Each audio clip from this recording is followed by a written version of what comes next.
Yo, what's up? Welcome to my channel, Reaction TV Official mga kapatid. For every action, siyempre merong reaction. Yun, no? So, balikan natin yung channel ni Rich Addict. Yun, no? So, puntahan naman natin yung kanyang upload 1 year ago din ito, no? Tingnan natin kung bakit ba yung mga gaming application is very profitable, no? Napakalaki ng kinikita nila sa industriya ng mga gaming ito, no? So, panoorin natin kung bakit ba ang laki ng kinikita ng mga gaming. Kasi, halos laman yata ng kabataan ngayon naglalaro na ng mga gaming. Itong Fortnite, ito yung talagang malaki. Yung anak kong isa na naglalaro nito sa PSP niya, eh. Grabe. Kung makapaglaro yan, tsaka ang lalaki ng ginagastos nila sa ano. Kasi may mga add-ons yan, eh, na meron kang binibili na gamit ng character mo doon. Binibili nila yun, eh, kaya ang laki. Malaki. Yung iba naka-subscribe pa doon sa game mismo, no? So, meron silang binabayaran na monthly. Tapos yung iba bumibili lang ng add-on sa online. So, mahal din. So, kaya yun. So, panoorin natin. Holy shit. 5 billion yearly revenue ng Fortnite. Sabi sa inyo, eh. Malupit itong Fortnite na ito, eh. So, panoorin natin, ano? So, Rich Addict, pasok. Ganito ba kalaki ang We kinikita? love video games. Grabe, no? And Laki we're ng willing pera. to spend a lot of money on them. In America alone, people spent over $43 billion on video games. Wow. Tignan mo. No industry was as profitable as the gaming industry in the pandemic because, let's face it, no one was doing yoga sitting at home. Everyone was busy playing games. Yeah, As one of the I agree with fastest that. growing sectors, the gaming industry is thriving.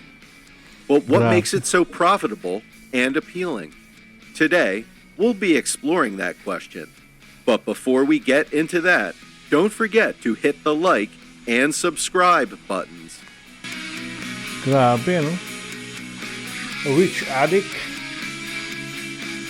While some might still consider video games child's play, that couldn't be further from the truth, as gaming is the most expensive category in the entertainment industry, as people everywhere turn to gaming to connect, socialize, Malupit kasi and ito, play malupit. with their friends. According to data from Newzoo, players around the world spent more than $145 billion on Oh. computer, video, and mobile games in 2020, Lupit, far ano? exceeding global box office earnings Ayan, and yung worldwide ano? music venues, Ano ba both yung of which papi, stood at nilalaro ko dati? $42.5 billion Kalimutan ko and $20 billion, respectively. To talk about the gaming industry's profitability, we have to go back to the Dark Ages, in other words, the 90s, and look at the history of gaming. Although video game prototypes were created by scientists as early as in the 1950s, the very first gaming console was not introduced to consumers until the 70s.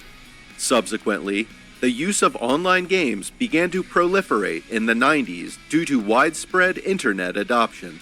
Technology has largely influenced gaming. The Malupit late na yun kasi. 1970s and early 1980s Lalo pang ang sa akin palagay, ano, lalo pang tataas lalo pang aangat ang magle-level up ang online gaming, mga kapatid, ano. So, kasi nga lalo tong technology natin lalong umaangat. So, malaki ang chance na ang mga online gaming or ang mga gaming na nilalaro ng mga kabataan ngayon is lalong magle-level up yan kung ano mangyayari. So, malupit na ngayon kasi ngayon meron meron ang human life size ng gaming station, di ba? Yung talagang nag-a-act ka lang gano'n. Malupit ang mga gaming ngayon. So, malamang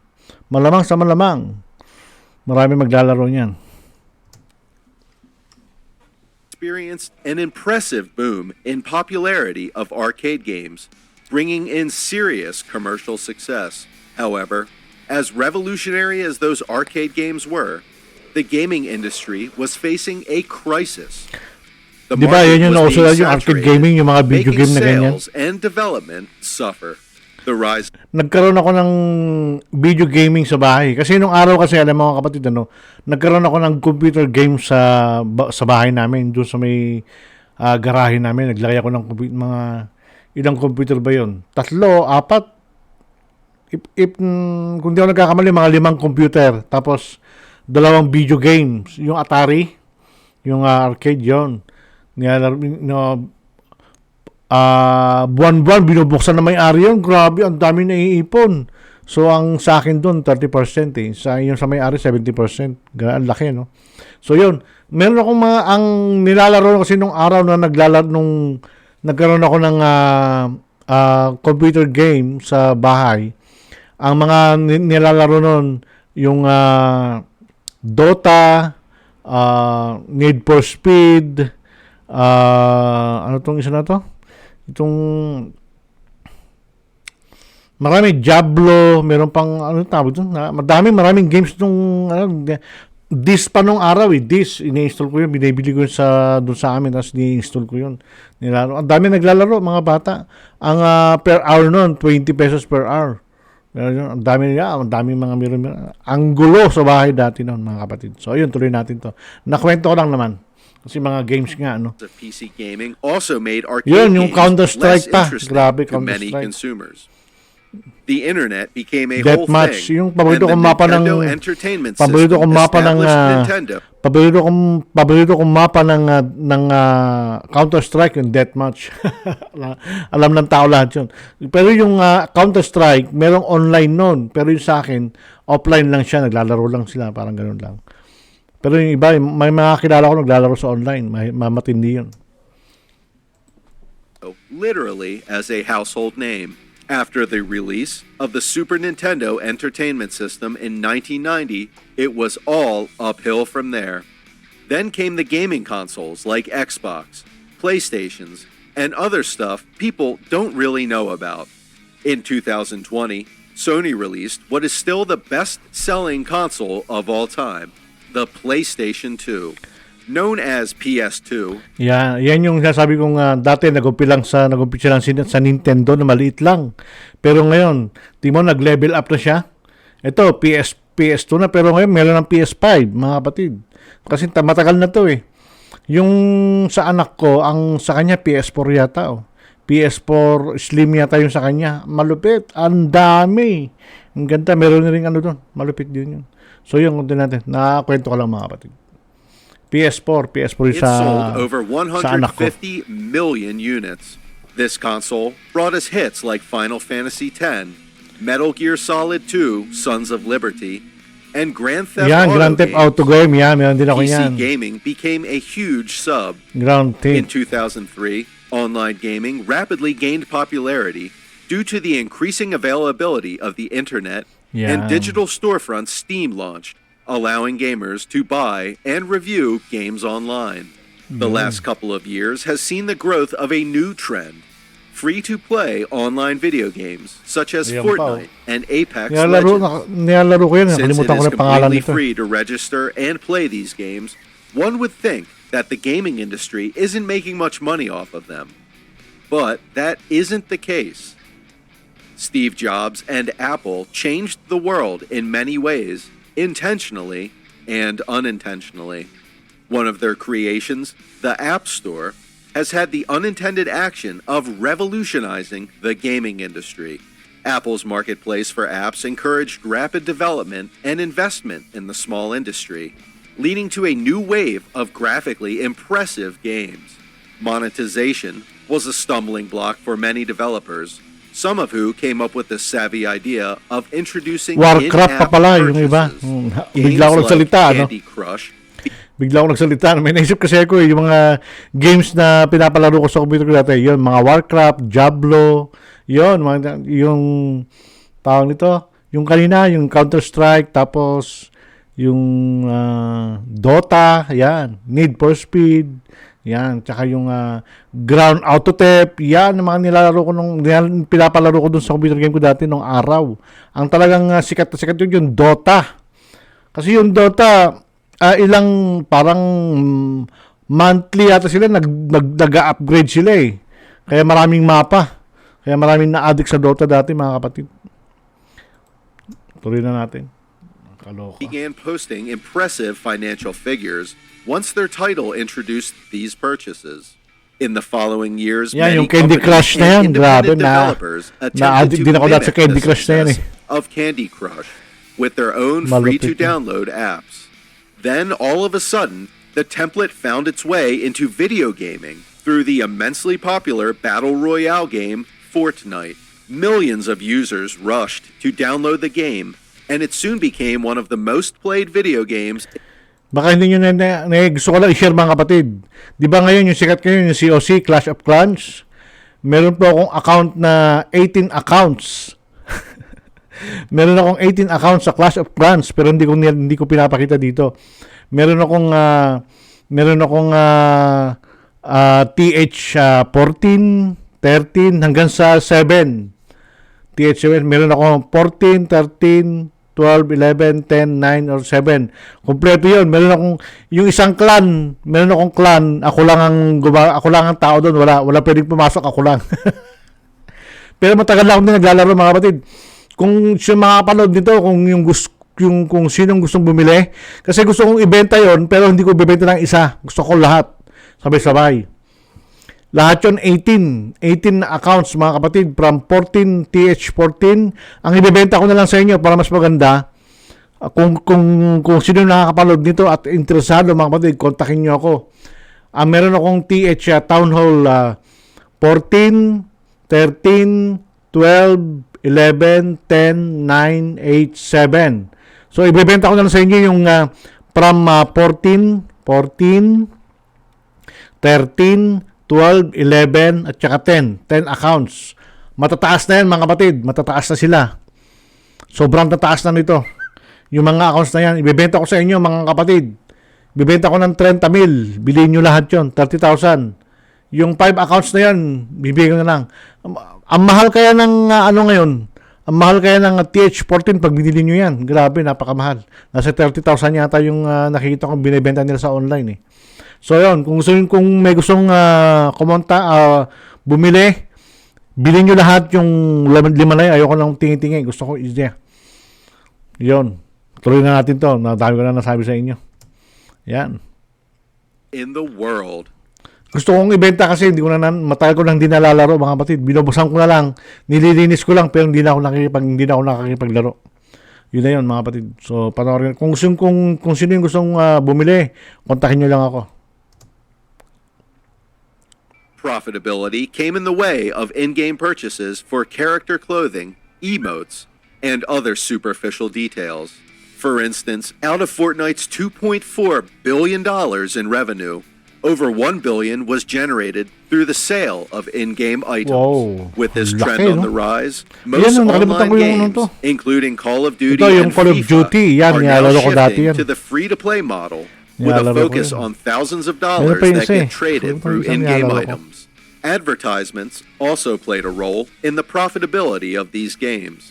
Mobile is the largest gaming Mobile platform, live stream. producing $68.5 billion in revenue Ayan yung in nilalaro ko dati. Nakalimutan ko 2019, na yung title nito. 45% Yung of the pamagatang total market, games na ito. including PC and tablet gaming. Although still a relatively new segment of the industry, mobile gaming has developed at an Nakaka-addict kasi ang gaming mga kapatid. Maniwala kayo. Kaya hininto ko to, tsaka hindi ko na kayang i-maintain kasi nga may trabaho syempre. Sa gabi na lang ako nauwi, tapos tinitignan ko na lang. Kasi pag naglaro ka ng games talaga, uubos ka ng dalawang oras hanggang 4 na oras. Kung talaga maglalaro ka. Kukunti yung 1 oras, bitin na bitin yun. 2 oras ang minimum, dapat maglaro ka doon. Kasi yung paglilinis pa lang. Lalo ko, marami akong account. Lahat yun, binibisita ko, nililinis ko lahat yun. I'm talking about COC mga kapatid, yung Clash of Clans. Lilinisin mo yun kasi ang daming dubing pumapasok. Lilinisin mo yun. Tapos, inaatake pa yung ano mo. So, lahat, ang dami kong gold, diamond para pambili ng pang hindi ma-disturbo yung clan ko. Yun, mga kapatid, dyan natin. Dami ko na nasabi dito. astonishing rate, with 2.4 billion people playing games on mobile in 2020. Mobile game developers have enjoyed a lot of success in the last few years. Although mobile gaming has caused the death of handheld gaming devices, consoles are still booming. and each new generation of consoles welcomes a new era of technology and capabilities. Two industries that could well play a key role in the future of gaming are virtual reality and Yan, artificial malupit yung mga ganyan, no? intelligence VR, yeah, technology. VR, di With ba? Tawag industry yan? leaders such as Oculus and Valve announcing cheaper headset options, blurring the lines between fantasy and reality is becoming more accessible for mass malupit, oh. markets. And the pace could pick up further in 2022. Cloud gaming Meron pa akong napanood na ano dati, yung parang games din na magse-sex kayo eh. Pero hindi kayo kung magkukontak ka sa ano lang, imagination nyo lang yun. Malupit yun. Malupit yun, napanood ko yun. Hindi ko lang kung saan ko napanood yun eh. Xbox is another Cloud new technology that takes advantage of faster, more reliable internet connections by giving gamers the ability to stream games rather than playing on a console. And All need for this creates speed. a new opportunity Need for for the Speed to, industry ano to massively profit from the Marami ever-growing kasing business anong and gaming na power. technology. Even players can make quite some cash by live streaming and Yeah. growing their business. If you want to know how much games actually make, an analyst interviewed by MarketWatch GTA. claims GTA 5 has 6 made more billion? than $6 billion, more than Wow. any single media title Wow. in history. For perspective, James Cameron's Avatar, the highest grossing movie in history, grossed $2.8 billion. League of Legends makes $1.6 billion annually. And even Candy Perfect, Crush made almost $1 billion in 1 year. Wow. But you're probably not going to have Grabe such pala yung high-end Candy games Crush, in ano? your basement. Ang laki It pala. takes millions of dollars to develop a single game. Yeah. However, you can still profit from the gaming industry by playing video games. Gaming is considered a new type of business that could earn you some cash. However, note that before you can earn from gaming, you will need to invest in yourself as a gamer and equipment. If you didn't know yet, gaming could be an expensive business to start because of the stuff you need to start the business. Gaming computers, cameras, games, even gaming chairs. Though there are games that are free to play, you will likely need to get the paid versions if you really want to open this kind of business and earn money. Ask yourself what you are good at, whether you have the right equipment, and if you can commit yourself to do this business. Counter-Strike. Gaming can also be very Ano to, yung time-consuming. mapa na to? Kalimutan ko na. If you're planning on vlogging or making Taka, a ito, video yung gusto ko pa production eh. Isa na to company, eh. you should at least Nalimutan ko know yung a title couple of ng tricks games na and to be eh. an expert in a Nilalaro ko to particular dati. game. Once your channel is monetized, Ayan yung you can Dota. start streaming or posting videos to earn money. Alam ko, Dota ito You'll eh. also need to grow your channel and have more followers Marami to na get you kasing on track to ganyan earning. na parang The Dota more rin eh. followers and viewers, the more likely you'll earn. In the coming months, Google Stadia and Apple Arcade are expected to be released to the masses. The new cloud-based gaming servers are set to further revolutionize the gaming world, allowing players to access a wide range of titles through a subscription model. This will open more doors and opportunities for people who love Malupit. gaming. Soon, Marami people will be able to play without consoles and just a remote. All these developments in the fast-growing gaming industry are very exciting. Whichever model you choose, do look back fondly on the video game history timeline and be grateful that Pac-Man had to walk so the whole video gaming industry could run. That's it for today, folks. I hope you enjoyed it. Let us know in the comments what you think about the new modes of gaming. Also, don't forget to like. Yan, malupit ano, di ba? Yun na yung mundo ng gaming ngayon mga kapatids, ano? So, sabi ko nga kanina, ano, ang gaming palala ng palala yan, pataas ang mag-level niyan, pa-level up ng pa-level up yan. Baka susunod na araw pwede ka lang mag-game habang naglalakad ka na lang. Yung may BRB ka lang na gano'n, grabe yun. Nakakatakot, ano. So, baka ano na yung mangyari sa mundo, no? Hay nako. So yun, hanggang dito na tayo mga kapatid at see you on my next video. Bye-bye!